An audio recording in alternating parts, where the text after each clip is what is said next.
মেঘমালা আকাশে উড়ে উড়ে যায়, পর্বত চূড়া হয়ে আড়ালে হারায়। মেঘমালা আকাশে উড়ে উড়ে যায়, পর্বত চূড়া হয়ে আড়ালে হারায়।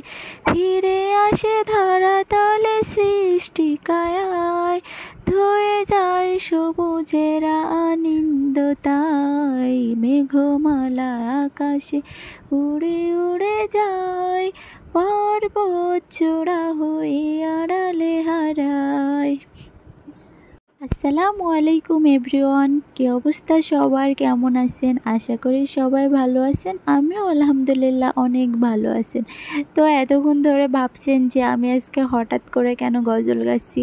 মানে গজল গাওয়ার একটাই হলো কারণ, সেটা হলো যে এত সুন্দর আল্লাহর তাআলার সৃষ্টি, মেঘগুলো আকাশ দিয়ে যেভাবে উড়ে যাচ্ছিল, আর সেটাকে একটু ভিডিও রেকর্ড করেছিলাম আর সেটাই এখন দেখালাম। আর ওটা দেখেই আমার কেন জানি একটা গজল মনে হচ্ছিল, আর এই জন্য সে গজলটা আমি আপনাদেরকে শুনিয়ে দিলাম। তো যাই হোক বন্ধুরা, তো আমি ছাদে চলে এসেছি কথা বলতে বলতে। আর এখানে দেখতেই পাচ্ছেন আমার মেয়ে হাতে একটা শাপলা ফুল ছিল, আর সেই শাপলা ফুলটা নিয়ে কত রং ঢং করছে। আর এখানে দেখাচ্ছিল আম্মু দেখো ড্রাগন গাছটা কত সুন্দর বড় হয়ে যাচ্ছে, মানে ওখান থেকে কেটে অন্য আরেক জায়গায় ওটাকে লাগিয়ে দিতে বলছিল। আর আজকে যেহেতু আবহাওয়া বেশি একটা ভালো না, এই জন্য আমি বললাম, মানে আবহাওয়া বলতে সারাদিন আজকে বৃষ্টিই নামতেছে, যে আবহাওয়া আকাশের অবস্থা বেশি একটা ভালো না, তারপরে যতটুকু আছে। আর এখানে হলো যে ছাদ বাগানের যে একটা অবস্থা দেখেন, যেখানে সেখানে একটা করে ড্রাগন গাছ লাগানো, আর অনেক আগে এই গাছগুলো লাগানো হয়েছে, তো এগুলা বড়ই হচ্ছে না কেন জানি। যখন খরা পড়ে তখন তো আর এগুলা বড় হয় না, পানি দেওয়া হয় না। আর এইগুলা গাছটার সাথে তো আপনাদের পরিচয় দেওয়ার বেশি কিছু নাই, গাছটা সবাই চিনেন, অনেক উপকারী একটা গাছ। আর গাছটা ছিল কিন্তু একটাই লাগানো, আর একটা থেকেই আজকে কতগুলা হয়েছে, ঠান্ডা জ্বর কাশিতে সবাই। আর এই গাছটা যত্ন নেওয়া হয় না। এই গাছটা হলো টাইম ফুল গাছ, কেউ বলে দুবলা ফুল গাছ, যে যে নামে চিনে আর কি।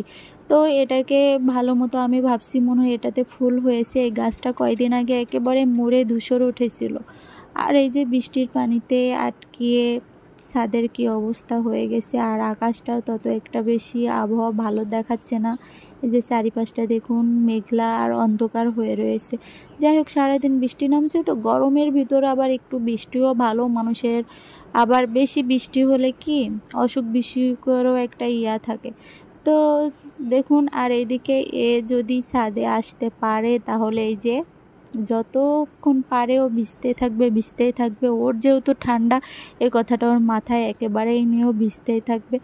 তো চলুন আপনাদেরকে একটা জিনিস দেখাই। আপনাদের সাথে কথা বলতে বলতে চলে আসলাম এই যে এখানে হলো 2 জোড়া কবুতর আছে। এখানে এই দুটাকে খুব যত্ন করে পালা হয় যাতে এদের কোনো অসুখ বিসুখ না হয়, সেদিকে খেয়াল রাখা হয়। একটু বেশি খেয়াল রাখা হয় কেন, কারণ এখন আবহাওয়া যেহেতু বেশি ভালো না, বৃষ্টির সিজন। আর তার থেকে বড় কথা হলো আমাদের বাসায় আগে 2টা শালিক পাখি ছিল, আর এই শালিক পাখি 2টা অবহেলা অবযত্নই সে দুটাকে মারা গিয়েছে। আবার বিড়াল ছিল, বিড়ালে খেয়ে ফেলেছে, এর জন্য এটা একটু বেশি কেয়ারফুল করে এদেরকে। এর জন্য সুন্দর সাদা কবুতর তো দেখতে এমনিতেই অনেক সুন্দর লাগে। সাদা জিনিসের প্রতি আকর্ষণ একটু মানে অন্যরকমই থাকে। আর আমি যখন ভিডিও করছিলাম ওরা একেবারে ভয় পেয়ে যাচ্ছিল, ভাবছিলাম সব প্রাণীগুলো সামনে থাকলে একেবারে অনেক ভয় পেয়ে যায়। যাই হোক, এখানে অনেক যত্ন। তারপরে দেখি কি অবস্থা এই পাশে, যেহেতু বৃষ্টির পানি ছাদে আটকিয়ে গেছে, এই জন্য আমি আবার একটু পা দিয়ে ভিজতেছিলাম। অনেক ভালোই লাগছিল এগুলাতে ভিজতে। টপের ভিতরে যদি ছাদ বাগানে এইসব লাগানো হয় তাহলে কষ্ট করে আর বাজার থেকে ফুল গাছ এনে লাগানোর দরকারটা কি? এইভাবেই তো ছাদ বাগান করা যায় বা অনেক কিছুই লাগানো যায়, ঠিক আছে না? তো আর তুলসী পাতাগুলোও দেখেন না কত আবর্জনাতে ভরা রয়েছে। তো নতুন করে আর এখানে একটা বড়ইয়ের বিচি ফেলানো ছিল, তো সেটাও দেখছি গাছ হয়ে গেছে। তো এটাতেও ভাবছি উপড়াবো না, এভাবে রেখে দিব, যতদিন বড় হইতে পারে ওই সব দুবলা গাছের মতো। টবের ভিতর থেকে দুবলা গাছগুলো যেহেতু উপড়িয়ে ফেলাইনি, তাহলে এইটা তো বড়ুই গাছ, এটা তো বড় হলে আরও খেতে পারবো, আল্লাহ ভালো জানে। এই জন্য এটাকে আরও ভাবতেছি এটা উপড়িয়ে ফেলাবো না। তো সবাই ভালো থাকবেন, সুস্থ থাকবেন। আজকে ছিল এই ভিডিও, কোনো কাজকর্ম নেই তো এই জন্য এই ভিডিওটা আজকে আপলোড দিব। তো সবাই ভালো থাকবেন, সুস্থ থাকবেন। আল্লাহ হাফেজ।